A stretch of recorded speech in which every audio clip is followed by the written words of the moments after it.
What's up, y'all? What's up? How we feeling about those conferences, man? How we feeling? A lot of people have been hitting me up. A lot of friends, just fight fans altogether, been hitting me up and asking me what I think about the press conferences and who won and who lost. And people really, we doing press conference recaps now. We scoring press conferences round by round, man. It's I love the energy boxing is getting. It might seem trivial, it might seem petty, but it's energy, man. Energy. You can't compete with energy, man. And I want as much energy as we could get in terms of these fights, man. In terms of boxing, the whole sport altogether. I love the two back-to-back press conference setup. I love it, and the reason I love it is because the second one is always a little bit more entertaining, you know what I'm saying? And I'm happy with the two press conference setup because we not in the days of the cross-Atlantic press conferences and the multi-city press conferences in New York. I mean in America again, like Floyd was doing and things of the past. So I'll take the back-to-back press conferences. And like I said, we always seem to get more entertainment on the second day, and it's either because guys forgot stuff that they wanted to say in the first one and they made sure to remember to say it, or they didn't like the way they came off in the first one, so they upped the ante a little bit in the second one. And that's what happened with this one, especially with guys like SPENCE and CRAWFORD, where they more the silent aggressive types. They don't both have the best mic personalities out there. I will say though, being that SPENCE and this is in general, this is not just for Bud and for EJ. I feel like, and I love Brian Custer, I feel like we need to get a little bit more dimension in the questions. We need to get a little bit more diversity in the question, because during COVID, when they were forced to do the virtual press conferences, at points they were taking questions from fans. They didn't even take questions from reporters in this press conference. You understand what I'm saying? And the press conference is supposed to be for the media generally. We didn't even get questions from reporters. But yeah, what I was trying to say is, I feel like, I know Brian Custer is just doing his job. Everything he hosts, every event that he MCs, it feels prestigious. It feels, he's a dope host. I just feel like either give him, because when you watch the Last Stand podcast, he asks great questions. So either give him a little bit more leeway to ask his own questions, or allow for the reporters that are there or fans to submit questions beforehand, and you guys could kind of weed through them and keep the nonsense ones out of the way and ask some questions that'll lead these guys a little bit. Because you know SPENCE and CRAWFORD, they not really gonna veer off the beaten path too much. So you gotta kind of get that out of them. The two press conferences, I feel like Brian Custer has the same three questions. What the fans gonna see on June 29th or July 29th? How are you gonna win this fight on July 29th? And one of the other generic last questions, but it was like three questions and then it's over. You know what I'm saying? But yeah, we gotta lead those guys a little bit. But today, the press conference today, they got to it. You know what I'm saying? I feel like Errol kind of made a decision to be a little bit more risky and take lead a little bit more in terms of talking that shit. You know what I'm saying? Like he jumped on it today. Pause. So he got on it ASAP when he was like, you gonna need more than a fishing pole to get me on big fish, big dog. You know what I'm saying? He was talking that talk today, and even Bud started laughing because it was a good comeback. I ain't gonna lie, I wasn't even expecting it. The first conference, Bomac, even though he didn't say a lot, he surprised me. He said what he said when he went up there. I felt it. I really felt like he truly believes that Bud is gonna win this fight. He truly believes that Bud is gonna show up and show us the best version of him that we've ever seen on fight night. And he said it in so little words, but I really felt it. I'm not sure if it was today's press conference or yesterday's press conference, but DJ Derek James said something real profound when he said the pain of being unsuccessful is far worse than the pain it takes to be successful. And I don't know where he got that quote from. I don't know if that's originally, like, he came with that on the spot or something that he says, a mantra he has, but that's deep. You know what I'm saying? The regret that you have to live with when you're not successful, especially if you don't go all the way in preparation for whatever it is you're doing, that's gonna far outlast the pain that it takes to prepare correctly. You understand what I'm saying? So I like that. You know, Derek James is not a man of a lot of words. I like how he always stays. He's a coach, he's a trainer.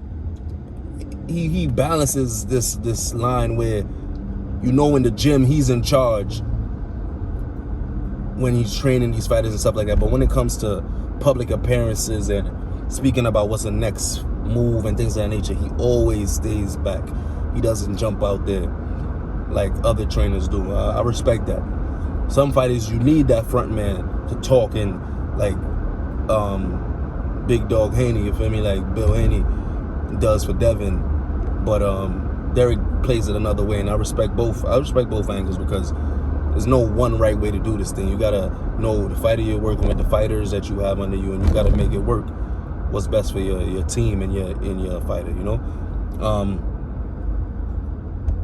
People ask me about the size. We know Errol was a bit bigger than Bud, but when they both got to make 147, it doesn't matter. You know what I'm saying? I don't think that Errol's gonna come in so much bigger than Bud on the night of the fight that is a sole reason he wins. I think if Errol wins, is because of pressure. You know, I don't think it's gonna be because he's simply just bigger than Bud.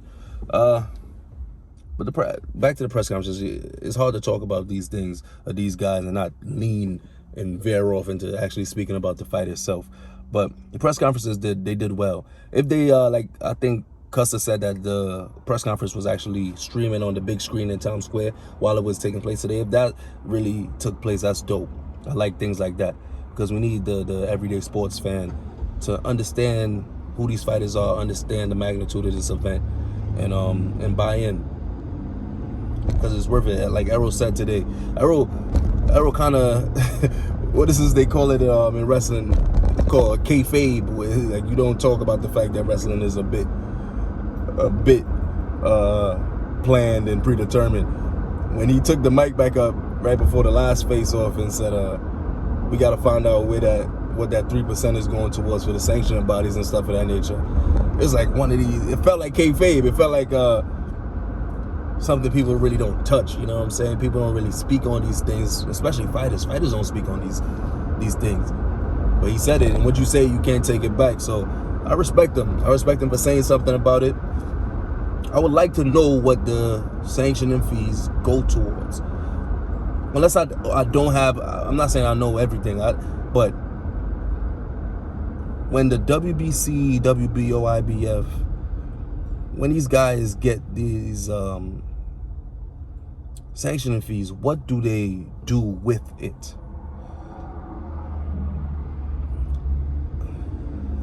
Do the sanctioning bodies take up a percentage or responsibility to help promote the fights? Or are they just collecting? Yeah, you do the rankings. I just need to know more about that. That's probably something I could research. But he questioned it. So if he has a fight, if he's in the ring with 3 belts and he doesn't know what the 3% is going towards, who am I to know what the 3% is going towards? You understand what I'm saying? So yeah, he stepped out there on that ledge today and he said it. So let's see what comes of it, or if anything ever even comes of it. I wish both of these guys good luck, man. This is the one. This is the one. We all been asking for it, and we got it. This is the one. It's a big fight, man. So I hope they stay healthy. They have great training camps, both of them, and then we get like a real barn burner on the 29th of July. Yeah, man. What do we got? We got Rougarou this weekend, man. We got Regis this weekend, man. Sending all the best wishes and health to Rougarou. I hope he stays successful, because I know the path that the zone is hoping for is Rougarou victory this weekend, and that they could somehow get Devin Haney to sign with them to go up to 140. And that's I know that, you know, when they do the Ricos and the Mafia arrests, they got that chart where they got the kingpin and then they got the underlords and all of that. I know that when the zone is pitching to Devin Haney for him to come across and fight for the zone, that's the selling point. Rougarou at 140. You know what I'm saying? So I hope Regis stays on the path of success. I don't even know the guy that he's fighting. I gotta look into that guy a little bit more. But I hope he stays on this path of success and that he gets that W this weekend, so that Devin Haney fight could be a possibility for him, because it's about time that Rougarou gets a good payday, man. No joke. So yeah, hopefully we could get another episode, a long form episode in this weekend or this week before the Rougarou fight, because I want y'all to hear my uncle's perspectives on this TO retirement and everything that's been taking place so far, the press conferences and all of that, man. It almost doesn't even, it still doesn't feel real for some strange reason. Like, we know the fight is happening, but it just don't feel real, man. So hopefully we get some perspective from him and see how he feels in terms of this fight, all the press conferences and all the upcoming fights. So yeah, Kosi from SparCenter, man. I hope y'all enjoyed this. Comment down below. Let me know how you felt about the press conferences. If you feel like judging who won each press conference is overdoing it, or you just like the energy, man.